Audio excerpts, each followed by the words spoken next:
Oi pessoal, esse é mais um Bitar Podcast, eu sou o João Ricardo Camilo. Eu sou a Rubia. E hoje a conversa é um tema muito interessante que eu acho que é a curiosidade de muita gente, mesmo que no comecinho da carreira ali, rola algumas dúvidas, não é não, Rubia? Já pensou? Você é uma pessoa que eu já sei que fez intercâmbio, que já fez uma faculdade, fez outra, depois foi para a área de pesquisa, não é não? Esse tema do Bitar Podcast de hoje se encaixa perfeitamente na minha vida. Eu vou aproveitar essa sua experiência também, mas eu quero que você faça pergunta para as nossas entrevistadas também, combinado? Não me deixa sozinho nessa não, porque é o seguinte, a gente vai falar sobre transição de carreira. Você já ouviu falar sobre esse tema? Muitas vezes é um termo que pode ser novo, mas você já viu isso acontecer na carreira de muita gente, na profissão de muitas pessoas, às vezes até aí na sua casa, sem receber esse nome.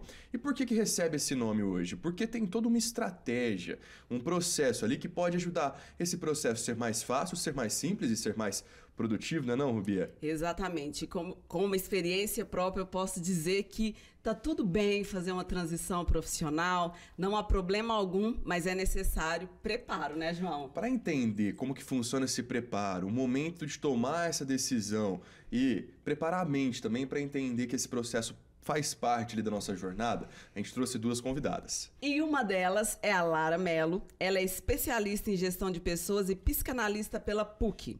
Com 35 anos de carreira, atua como consultora de RH e carreira, fazendo a gestão de pessoas, onde empodera, engaja e alavanca negócios e pessoas. Seja muito bem-vinda, Lara. Muito obrigada. Com a gente também a Mariela Balardim. Ela é psicóloga integrativa, mestre em psicologia dos grupos e também possui MBA de gestão de saúde. Gestão em saúde, para falar mais precisamente. É mentora em processos de transformação pessoal e há mais de 20 anos já tem essa experiência fazendo atendimento de crianças, adolescentes e também adultos. Muito bem-vinda. Obrigada, é um prazer estar aqui com vocês.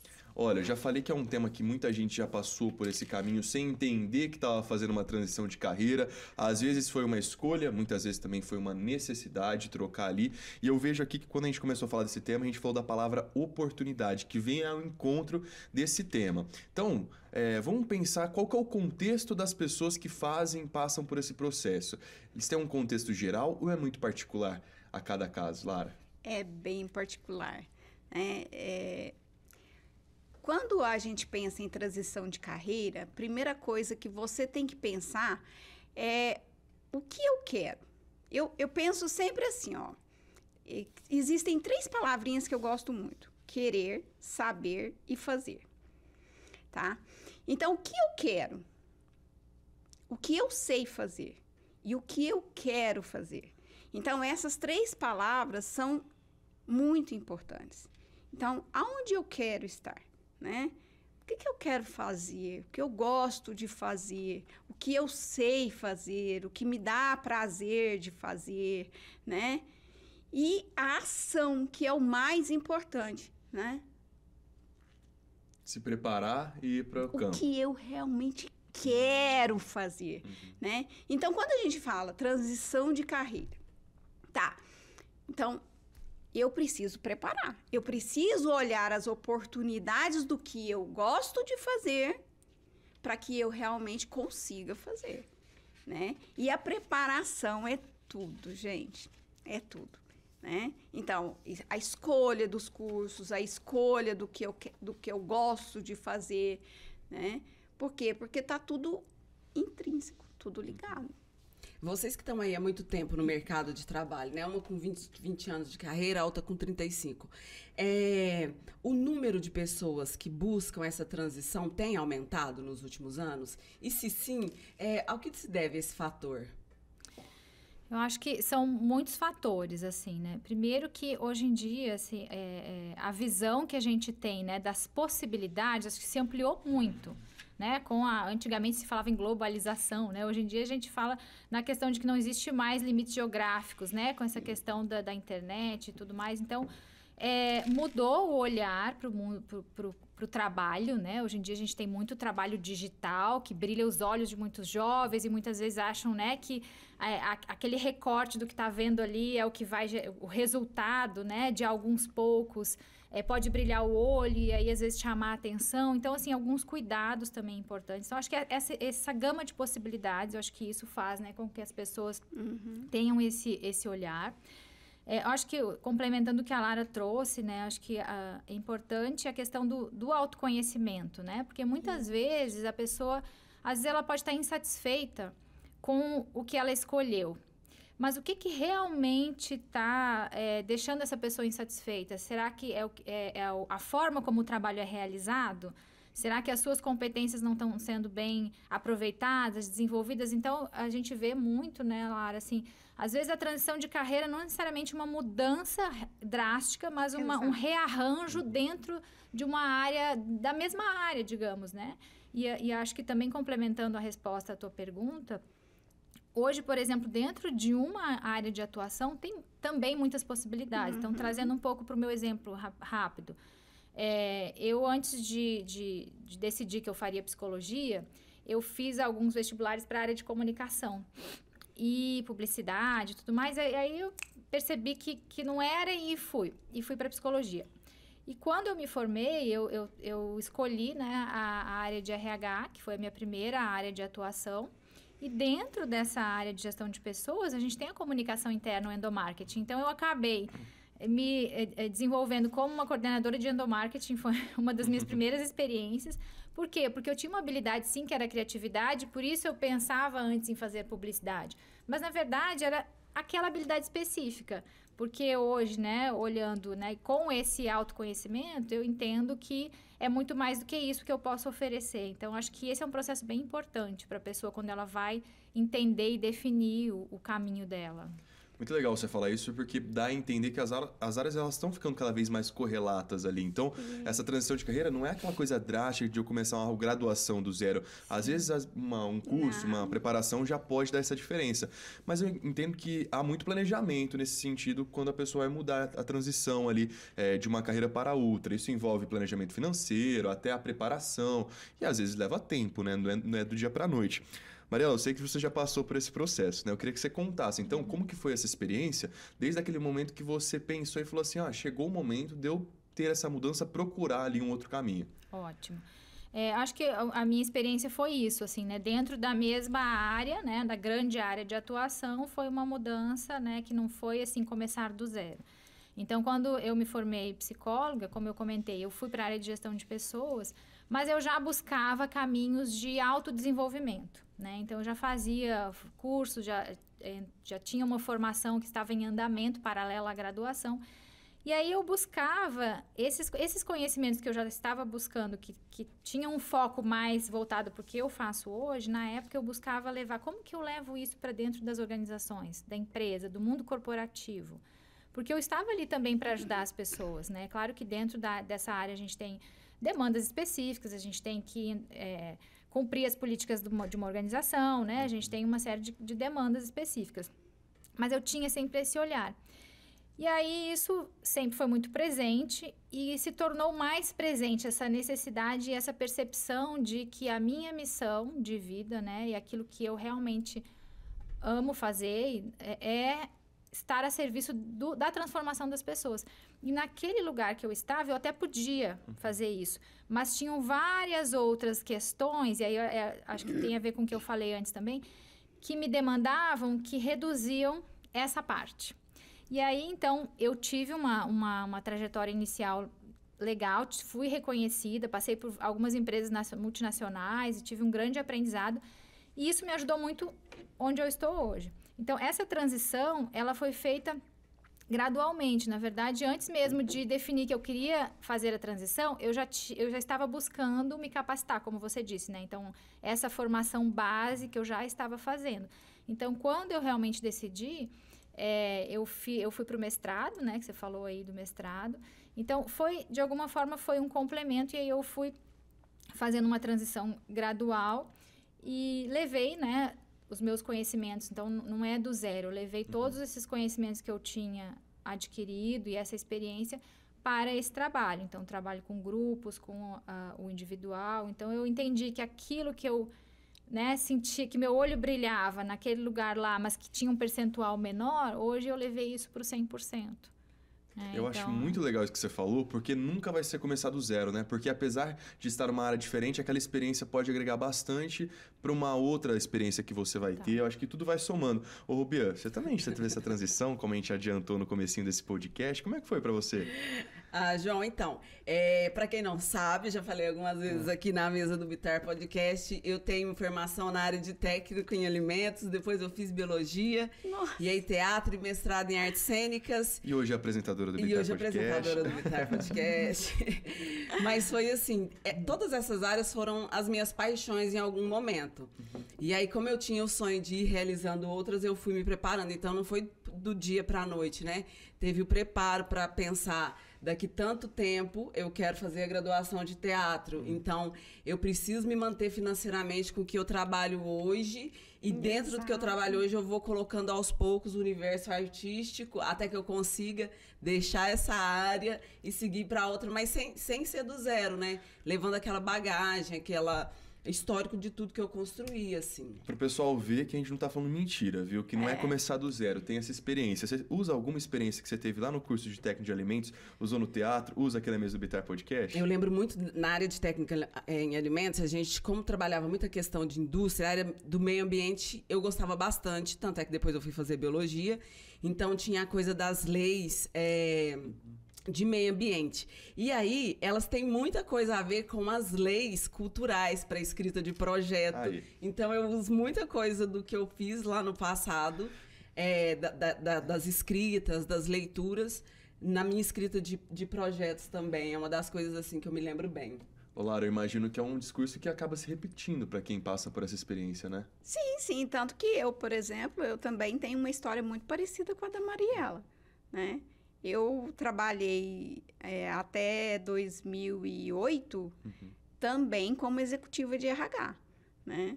E depois de 2009 até hoje, eu tenho a minha própria consultoria, né? E o que me levou a ter a minha própria consultoria, né? Foi justamente essa ansiedade que que a Mariela falou, né? De transformar pessoas. Eu via que a minha necessidade, né? O meu propósito de vida. Porque o que é o meu propósito de vida? É ajudar pessoas, né? Eu sempre tive essa ânsia, né? De ajudar as pessoas, de transformar as pessoas. E eu, enquanto executiva, você tem que ir muito de encontro ao que as políticas da empresa, o que a empresa deseja. E eu queria fazer uma transformação mais positiva, mais pessoal, dentro das empresas, principalmente com as pessoas. E foi quando eu comecei a fazer uma transformação em mim primeiro. Porque para você transformar o outro, você precisa primeiro transformar você. E aí foi quando eu comecei a estudar sobre mentoria, sobre coaching, né? Sobre aconselhamento.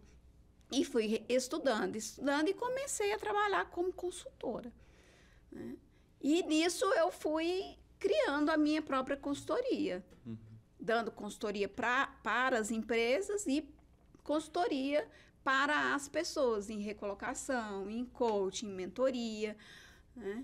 E, graças a Deus, estou aí até hoje e consegui fazer essa transição. E, como nós falamos, tudo precisa de planejamento. Você não pode simplesmente, de uma hora para outra, falar, tá, agora eu não vou ser mais uma executiva e vou ser uma consultora, né? Você tem que fazer um planejamento, porque a vida, você mudar ela de uma hora para outra é um pouco difícil, concorda? Sim, claro. Né? Então, você tem que ir se planejando, olhando, analisando, pesquisando, para onde que o mercado está indo, se realmente o mercado corresponde ao que você deseja. Isso é muito importante, né, Mariela? O mercado, hoje, por exemplo, hoje a gente olha e vê aí a influência da IA, né, da inteligência artificial, né? Hoje a inteligência artificial está em tudo.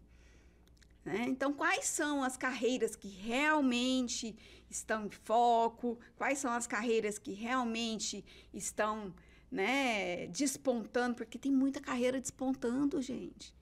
Muita carreira que, de repente, nem existia e agora existe. Quais são as carreiras que vão desaparecer? Quais são as carreiras que estão despontando? Tudo Ou isso que vão mudar, né? Que vão ter mudanças. Que vão ter mudanças, que já estão tendo mudanças. E se preparar para isso também é uma transição, né? Também sair Exato. daquela realidade e entender essas novas tendências, por exemplo, a inteligência artificial. Exato. É muito importante. Né? A mentoria, eu sei que é um processo que ajuda muito nesse planejamento, porque eu acho que qualquer desafio que a gente tem na vida, desde que haja esse planejamento, mesmo que a gente tenha que mudar uma rota ali, pegar um outro caminho, você vai conseguir chegar naquele objetivo no momento que você estiver mais preparado, né? Ao longo dessa experiência de vocês, eu tenho certeza que passaram muitos casos aí em que vocês conseguiram ajudar, seja ainda no recursos humanos ou até mesmo já com mentoras. Aí eu queria que vocês me contassem pra gente na Mesa Habitar Podcast, se teve algum caso muito difícil, vocês acharam assim, isso aqui tá sendo um desafio e no final vocês acabaram se surpreendendo? Você lembra de alguma situação como essa? Sim. Olha, eu tive um rapaz que ele chegou para mim e falou assim, esse é o caso mais emblemático que eu tive na minha carreira, enquanto mentora, e ele chegou para mim e falou, olha, eu tenho 2 questões que eu quero tratar com você. A primeira é que eu já sou professora há 10 anos e já tem uns 4 anos que eu estou tentando o cargo de coordenador de curso e eu não consigo, de jeito nenhum. Então, tem algo de errado comigo. E eu dou aula em 3 faculdades e eu não consigo em nenhuma delas o cargo de coordenador. E o segundo é que eu quero me separar da minha esposa. Eu quero o divórcio. Eu falei, nossa... Uma transição de vida, de carreira. Nascer de novo. Eu falei... Tá bom, então vamos fazer, né? E aí a gente começou o processo. O processo que eu faço, ele tem 10 sessões. E a gente começou o processo. Acho que lá pro meio, mais ou menos, do processo, ele descobriu, né? A gente foi fazendo o processo, ele descobriu que, na verdade, ele não queria o divórcio, né? E aí a gente mudou. Eu tô até mais aliviado com essa história. A gente mudou a linha do divórcio, que na verdade ele amava a esposa e que ele queria era, na verdade, reconquistar o casamento, refazer o casamento. Porque a fixação que ele tinha com a carreira dele estava atrapalhando o casamento. E era ele quem estava atrapalhando o casamento. Foi uma redescoberta. Então, a gente conseguiu descobrir com a mentoria e o coaching que, na verdade, o problema do casamento não era a esposa, e sim ele. Ele estava casado com o trabalho. Ele estava casado com o trabalho e com a fixação que ele tinha de se tornar coordenador. Né? E aí, terminamos o processo.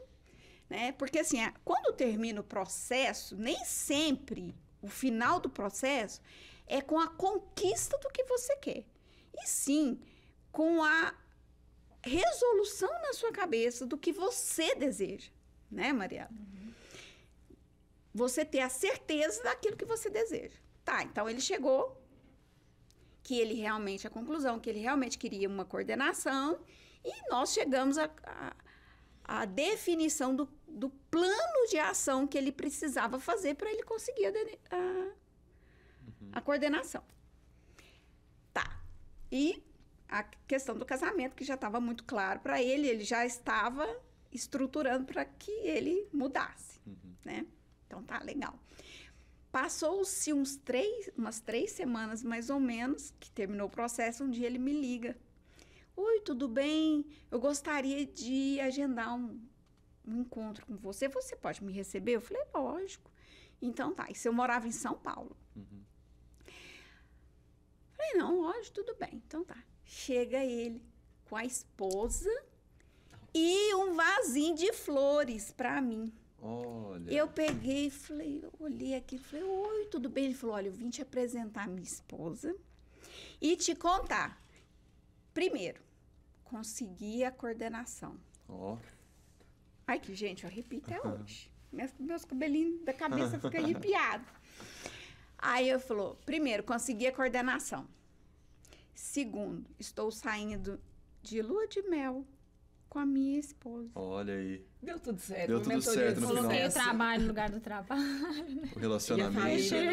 Então assim, até hoje, para mim, esse é o case de maior sucesso na minha vida profissional. Porque você impactar uma vida dessa maneira, gente, não é fácil.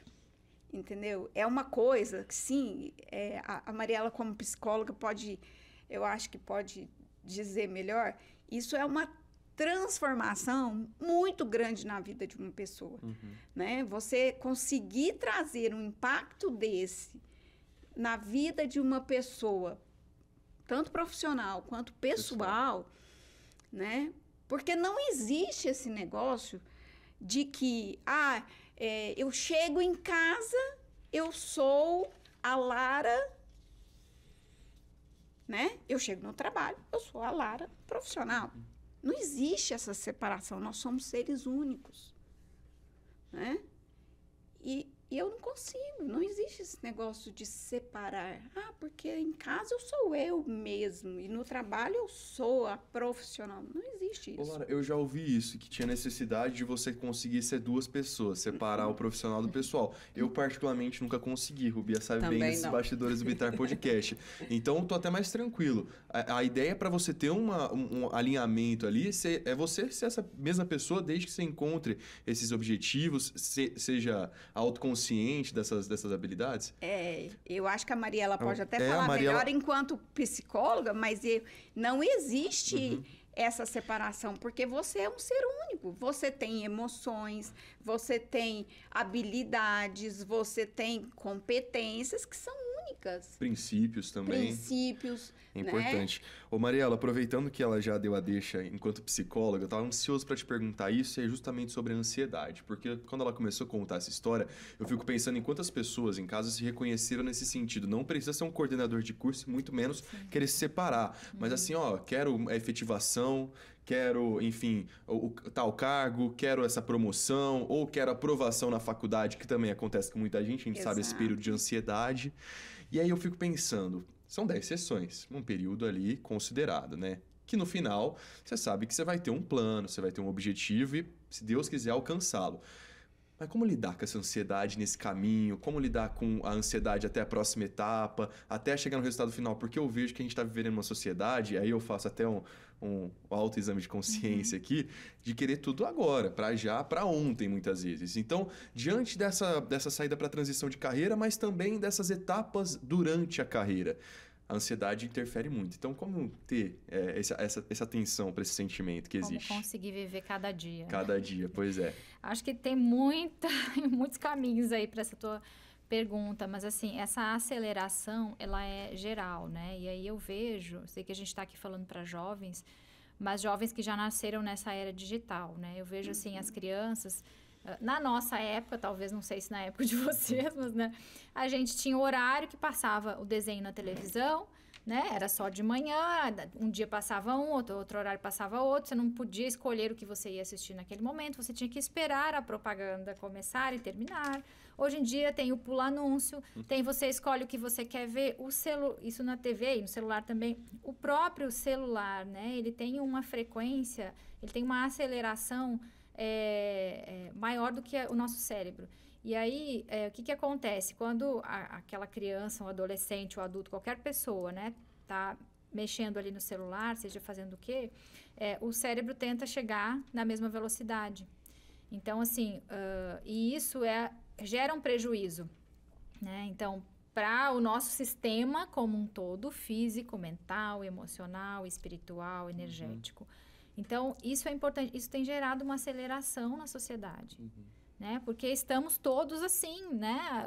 E o nosso corpo físico não é uma máquina, mas ele está tentando por conta das frequências, que a gente sabe que tem interferência. Então, essa aceleração é real e a gente precisa, assim, de mecanismo para lidar com isso. O que é a ansiedade? Né? A ansiedade é o foco no depois, no futuro. Então, eu trabalho muito com técnicas para ajudar as pessoas a estar no presente, né? Respirar. Hoje eu falei para uma paciente mais cedo, ela estava contando, eu falei assim, respira. Ela, eu não respiro. E assim, né, a gente precisa começar por isso. E a autoconsciência começa por isso. Né? Então, eu tomar consciência de mim, o que eu estou sentindo, o que eu estou pensando. Sim, agora eu estou ansioso, então, ok, eu não vou brigar comigo, eu vou acolher essa ansiedade, eu vou procurar ajuda, né? E aí tem várias formas, né? Primeiro, assim, ó, é focar no presente. Eu quero conseguir uma colocação, né? Uma promoção que você trouxe. Se eu tenho um planejamento, que foi o que a Lara trouxe, isso vai me acalmar mais. Né? Se eu entender o que eu tenho que fazer para chegar lá, quais são as minhas habilidades que eu vou desenvolver. Então, tudo isso passa por essa questão do autoconhecimento. Né? Quanto mais a gente investe no autoconhecimento, mais saúde mental, que é isso, é você estar no presente, você sim olhar para o futuro, para onde você quer chegar, mas viver no presente, né? Fazer no hoje o que eu quero para que o amanhã aconteça. Né?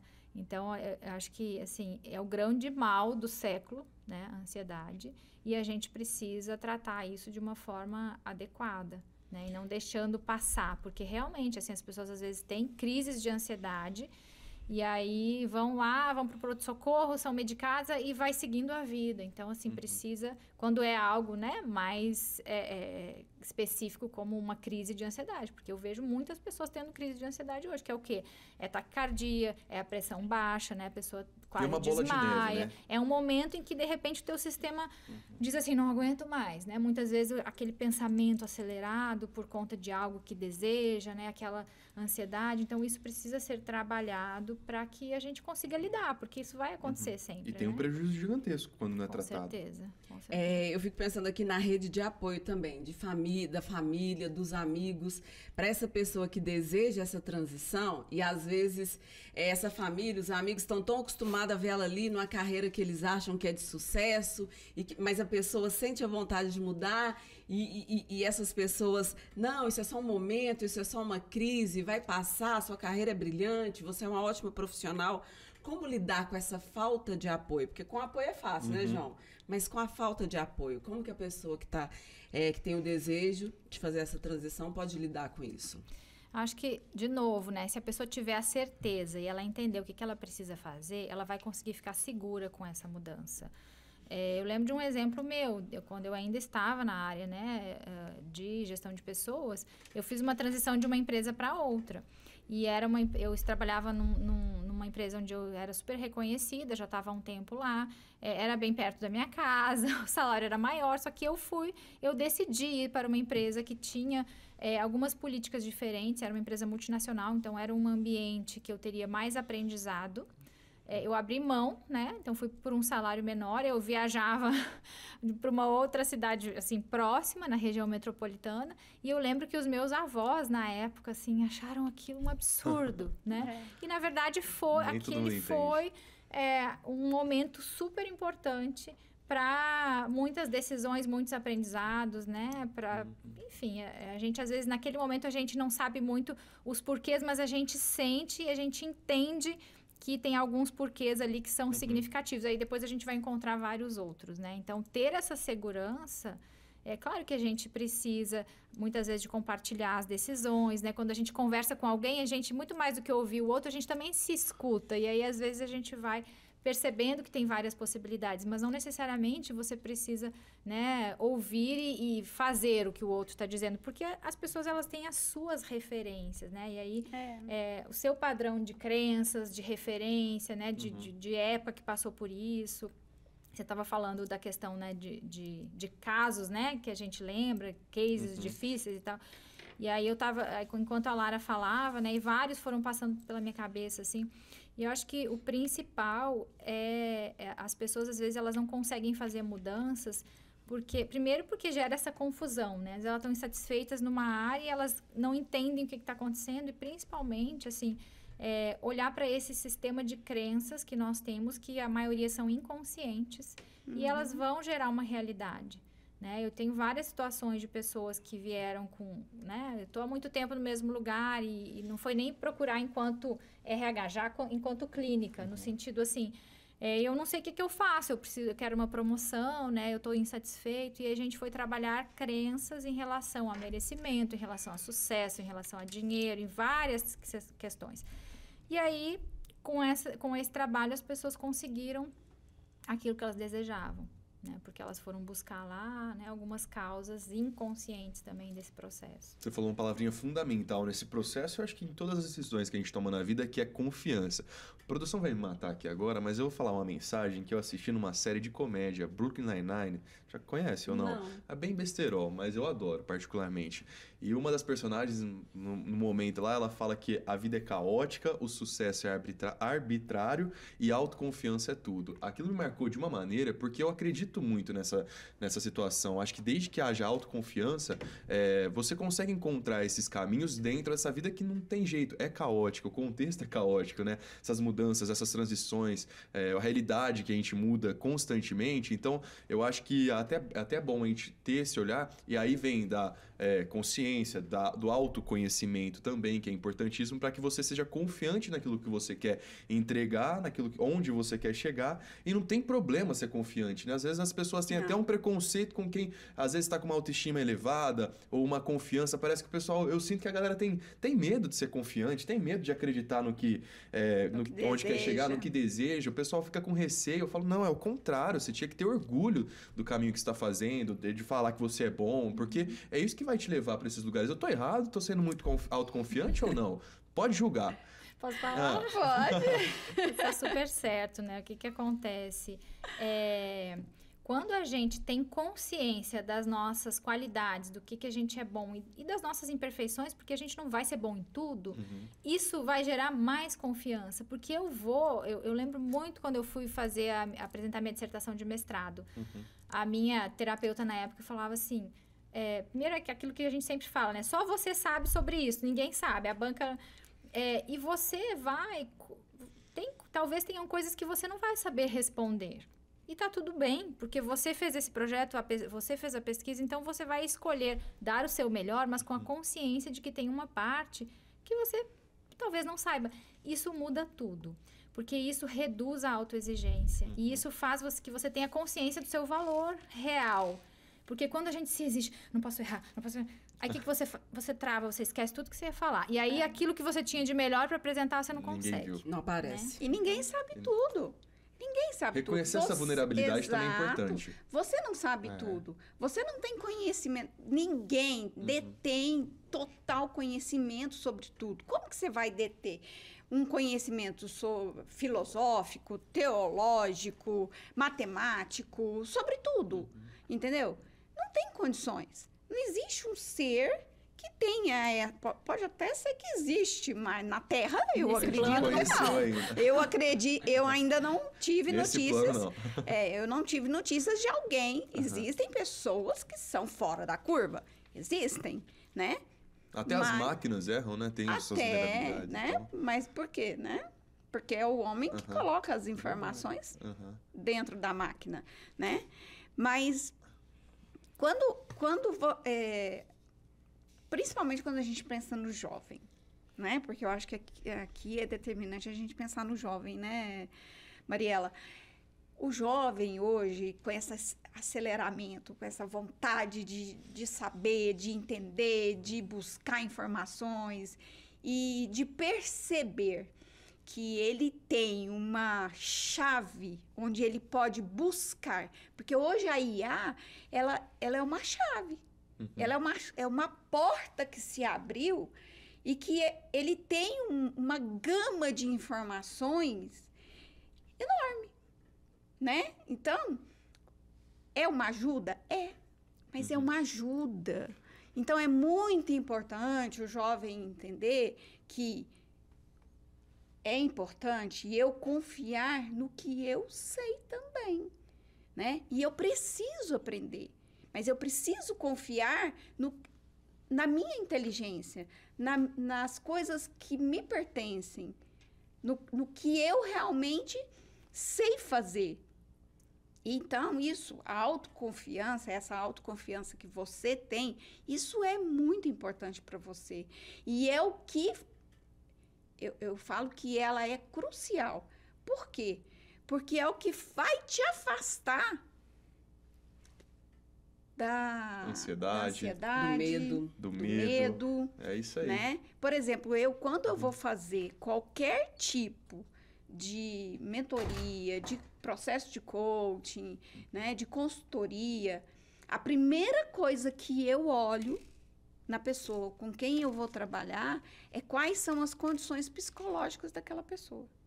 Porque se a pessoa não tiver condições psicológicas para trabalhar as competências gerais dela ou uma transição de carreira, eu não trabalho. Tá aí o primeiro passo, né? Exatamente. E é com essa mensagem importantíssima, eu vou falar olhando para você aí que está em casa, que a gente vai encerrar a mesa do Bitar Podcast de hoje. Confiança, meus amigos. Vai ser fundamental. Quando a gente está falando de transição de carreira aqui nessa mesa, não é só trocar drasticamente, mudar de profissão, começar um curso. É qualquer transição que você vai fazer, aquele passinho a mais que você vai dar, ou até mesmo um passinho para trás, também é transição. Então, seja confiante, se prepare, que eu tenho certeza que você vai conseguir chegar nesse objetivo. Muito obrigado pela sua companhia ao longo desse episódio. Meninas, quero vocês de volta aqui, porque eu fiquei com algumas dúvidas ainda. Eu tenho certeza que falar de gestão de pessoas, falar de transição de carreira e também da nossa carreira, da nossa jornada aqui na Terra, vai ser muito especial. Então, quero vocês de novo aqui, combinado? E de verde, a gente combina, só troca o look. A gente combina. E o e-mail não chegou pra Rubia, porque ela veio bonita de vermelho. De vermelho, aquelas. Ó, fica pra próxima. Mas, muito obrigado, viu, pela presença. Obrigada a nós que agradecemos. E você também continue conectado com a gente nas nossas redes sociais e também acompanhe os outros conteúdos no Bitar Podcast. Tchau. Tchau, tchau.